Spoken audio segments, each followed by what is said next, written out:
Welcome back, blade fans. This old sword with you with another fixed blade review. For those that don't typically have or carry fixed blades, this might be one for consideration. This is the Street Beat by Spyderco, designed by Fred Perrin. And Fred Perrin is a very well-known self-protection, self-defense, tactical trainer focused on blades. He's designed a number of usually small and concealable edged weapons, edged tools. Some very small ones. He tends to specialize in a lot of neck knives. Although I do see that he's got a 6-inch version of this blade out there. And Spyderco does make the 5-inch version of this same knife. It's called the Street Bowie, I believe. I did have one, but don't anymore. Quick look, and it's a light knife. We'll do some measurements and specs on it in a minute. It's out of VG10, not a bad blade steel. It's one that Spyderco does use on some of their more econo blades, and I think this you can pick this up for somewhere in the vicinity of a little over 100. Not sure what the MSRP is on it. This one has a blackened blade all the way through the tang. Very interesting jimping that goes all the way back to almost the butt end of the handle and all the way out to the swedge here for the Bowie. Got a nice upsweep belly, flat portion. It's a 3.5-inch blade. Let's grab some quick measurements on it.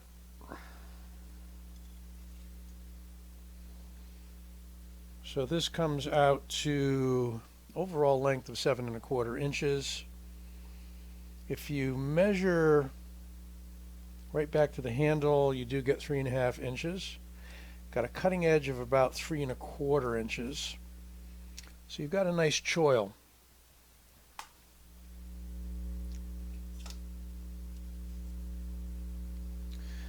And blade handle thickness 0.53 inches. Blade thickness in millimeters, almost 4 millimeters. Let's get that in focus for you. 4 millimeters. Weight.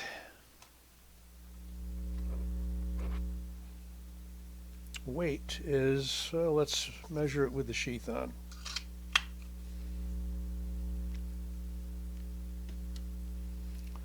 So we've got a weight with the sheath of only 4.3 ounces.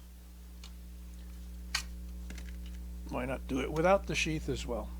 Got 3.07 inches.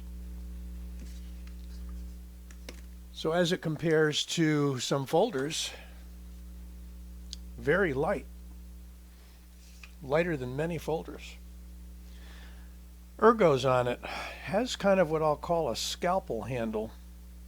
If you've ever seen scalpel handles with interchangeable blades, might be an older style. I had a scalpel years ago with a bunch of blades my dad gave me. No, he wasn't a doctor, somehow or other. That was pre-X-Acto days, and that's what they were using. We got the Spidey hole here, even though you don't need a Spidey hole for opening. Seems like they're bound and determined to put the hole in the blade to let you know it's from Spyderco. In any case, I don't think it weakens it or compromises it in any way. Again, there's that jimping. Really fine file-like jimping. Finger does not slide at all. So, nice little working knife as well. And it really comes into its own in the point down position. Of course, really only edge out. I mean, you could kind of fudge it here and go edge in, but the pinky fits in that recess ricasso area very nicely, and the thumb locks over the top. I mean, hands pretty much locked onto that knife in that position.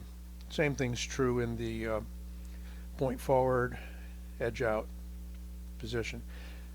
Rather than put a guard, he basically, what Fred does on his designs is cut it right into the handle. And you're not going to slide forward on that. You're locked in. Got a lanyard hole should you want one. And there is Spyderco's logo in the handle.